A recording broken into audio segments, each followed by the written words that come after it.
لله رب العالمين الرحمن الرحيم مالك يوم الدين أشهد أن لا إله إلا الله وحده لا شريك له وأشهد أن محمدا عبده ورسوله أما بعد فأعوذ بالله من الشيطان الرجيم بسم الله الرحمن الرحيم فسبح بحمد ربك وكن من الساجدين واعبد ربك حتى يأتيك اليقين. قابل احترام صدر اجلاس مشفق و مربی فضیلت الشیخ محمد ادریس حفظہ اللہ، استاذ محترم ابو حمدان اشرف فیضی حفظہ اللہ، اور دیگر معزز ذی وقار علماء کرام، نوجوان دوستو، پردہ نشین خواتین اسلام، اللہ تبارک و تعالیٰ کا بے پناہ شکر احسان ہے کہ اس نے آج ہم تمام لوگوں کو پھر سے ایک مرتبہ، جو کہ چند دن پہلے مدٹا ماگی کی اس مسجد کی اوپننگ اور افتتاحی پروگرام چلا، تو اسی کے تقریباً 6 ماہ کے عرصے سے کم و بیش میں ودنور کے اس علاقے کے اندر جو پہلے سے ایک مسجد تھی، دوبارہ اس کو تعمیر کروایا گیا، نئے سرے سے تعمیر کی گئی۔ میں آج کے اس عظیم الشان پروگرام میں آپ لوگوں کے سامنے صدر مجلس کی اجازت سے چند باتیں گزار کروں گا۔ مسجد کا پیغام امت مسلمہ کے نام۔ حاضرین جماعت، جیسا کہ میں اور آپ جانتے ہیں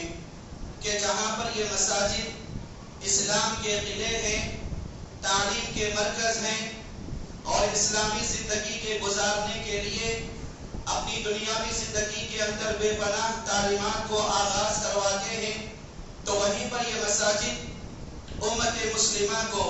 یہ پیغام دیتی ہیں کہ انسان اپنی دنیاوی زندگی کے اندر جن مقاصد کو لے کر پیدا کیا گیا ہے، ان میں سے سب سے بڑا پیغام مسجد کی طرف سے ملتا ہے کہ آدمی اپنی دنیاوی زندگی کے اندر عبادات کے طور طریقے کو جان لے، کیونکہ مساجد عبادت گاہ ہیں، عبادت قلعے ہیں، اللہ سے اپنے تعلقات کو مضبوط کرنے کے ذریعے ہیں، انسان کو اللہ تبارک و تعالیٰ سے مکمل طور پر جوڑنے کے قلعے ہیں، اور انہی عبادات کے ذریعے آدمی اپنی دنیاوی زندگی کے اندر اپنی ایمانی قوت کو پیدا کر سکتا ہے اور ایمانی بلبلوں کو اپنے اندر جوش میں لا سکتا ہے، ورنہ اپنی دنیاوی زندگی کے اندر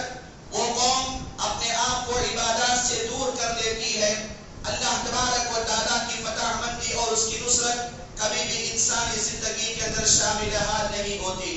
اسی لیے یہ مسجد کا پہلا پیغام ہے کہ اپنی دنیاوی زندگی کے اندر عبادات کے میدان میں آگے بڑھیں اور عبادات سے اپنے آپ کو جوڑے رکھیں، اور عبادت کریں تو خشوع و خضوع کی بنیاد پر کریں، اخلاص کی بنیاد پر کریں، للہیت کی بنیاد پر کریں، اور اپنی عبادات کے اندر ریاکاری کو، دکھاوے کو، غرور و گھمنڈ کو، شہریت یافتہ چیزوں کو اپنی دنیاوی زندگی کے اندر کبھی نہ لائیں۔ امت مسلمہ پہ مساجد یہ دوسرا پیغام دیتی ہیں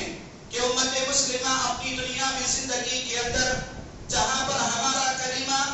اذان کے کلمات، اقامت کے کلمات، نماز، یہ تمام کی تمام چیزیں جہاں پر مجھے اور آپ کو اتحاد کی طرف دعوت دیتی ہیں، انہی مساجد کے ذریعے یہ پیغام دیا جاتا ہے کہ امت مسلمہ آپس میں مل جل کر رہنا، اور اپنی دنیاوی زندگی کے اندر جہاں تک ہو سکے اختلافات سے، انتشارات سے، اور اپنی دنیاوی زندگی کے اندر بغض و عداوتوں سے، نفرتوں سے، کینہ کپٹ سے، کدورتوں سے، حسد و جلد سے اپنے دلوں کو پاک کرے، اپنے آپ کو ایک کرے، نیک کرے، متقی کرے، پرہیزگار بنائے۔ یہی اللہ تبارک و تعالیٰ کی تعلیم ہے اور مساجد کا پیغام ہے، اور اپنی دنیاوی زندگی کے اندر انہی مساجد کے ذریعے اتحاد کو قائم کرتے ہوئے آنے والے تمام مسائل کا ایک دوسرے سے مل کر حل کرنے کی کوشش کریں۔ ہو سکتا ہے کہ انسان ہونے کے ناطے اپنی دنیاوی زندگی کے اندر کسی سے اونچ نیچ ہو جائے، تو ایسی صورت میں اختلاف کرنے سے پہلے اختلاف کے آداب کو سیکھیں۔ میرے اور آپ کے درمیان اختلاف ہو سکتا ہے،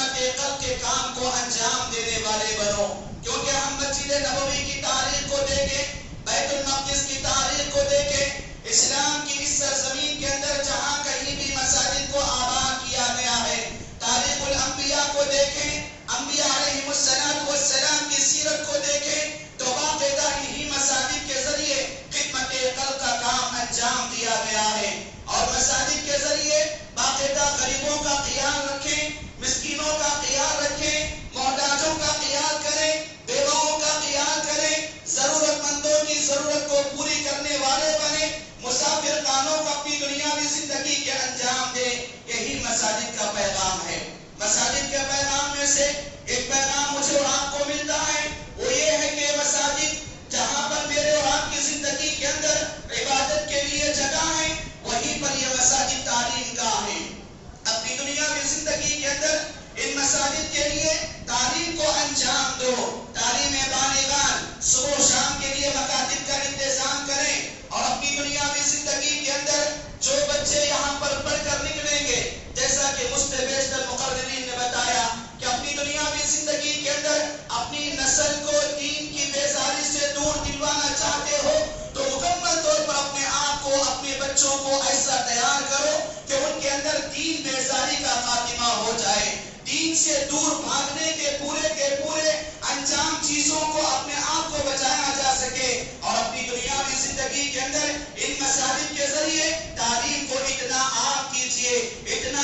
کیجئے کہ امت مسلمہ کے اندر تعلیم کی شرح مکمل طور پر آگے بڑھا دیا جائے گا۔ اسی لیے ضرورت ہے اس مقام کے اندر کہ مساجد کو تعلیم گاہ بنایا جائے۔ ایک اور پیغام امت مسلمہ کے لیے مساجد کے ذریعے ملتا ہے، وہ ہے کہ اپنی دنیاوی زندگی کے اندر اپنے آپ کو اللہ کے حوالے کرنے والے بنے۔ اسی موقع پر اللہ تعالیٰ کی فتح مندی انسان کو اس کی دنیاوی زندگی کے اندر عام ہوتی ہے۔ ایک اور پیغام یہ بھی ہے کہ مساجد کے ذریعے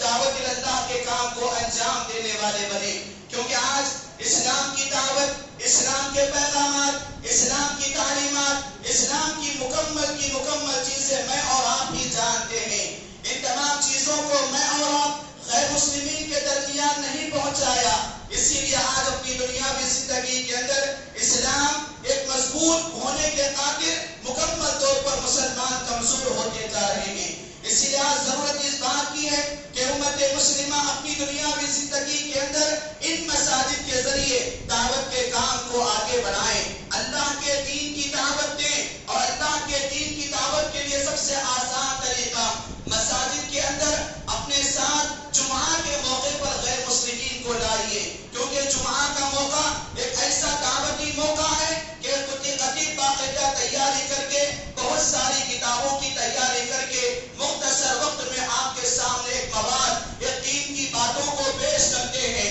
تو ایسی صورت میں لائیے غیر مسلمین کو، اور جمعہ کے خطبات کے ذریعے دعوتی کام کو انجام دے، اور اپنی دنیاوی زندگی کے اندر انہی مساجد کے اندر بے شمار طریقے ایسے ہیں کہ اپنی دنیاوی زندگی کے اندر مکمل طور پر دعوت کے کام کو انجام دیتے ہیں۔ بات کو دور نہ دیتے ہوئے آپ تمام لوگوں سے یہی پیغام دینا چاہوں گا مساجد کے پیغام کے ذریعے کہ اپنی دنیاوی زندگی کے اندر مساجد کے ذریعے جو پیغامات قرآن و حدیث کی روشنی میں، آثار سلف کی روشنی میں، اقوال سلف کی روشنی میں مجھے اور آپ کو ملتی ہیں، ان تمام چیزوں پر عمل کرنے والے بنے، اور اپنی دنیاوی زندگی کے اندر مساجد کو آباد کرنے والے بنے، مساجد کو اپنی دنیاوی زندگی کے اندر تعلقات کو مضبوط کرنے والے بنے۔ آخر اللہ تبارک و تعالیٰ سے دعا ہے، اللہ تبارک و تعالیٰ مجھے اور آپ کو مساجد کے ذریعے ملنے والے پیغامات پر عمل کرنے کی توفیق نصیب عطا فرما، مساجد کے آداب پر ہمیں عمل کرنے کی توفیق نصیب عطا فرما، اور اپنی دنیاوی زندگی کے اندر اللہ تعالیٰ اس مسجد کو اور تمام کی تمام عالم اسلام کی مساجد کو اللہ تبارک و تعالیٰ تیری برکتوں سے مالا مال نصیب عطا فرما۔ انہی مساجد کے ذریعے ہم کو اپنی نئی نسل کے اندر ایمانی قوت جگانے اور پیدا کرنے کی توفیق نصیب عطا فرما۔ آمین رب العالمین۔ اقول قولی هذا واستغفر الله لي ولكم وما توفيقي الا بالله والسلام عليكم ورحمة الله وبركاته۔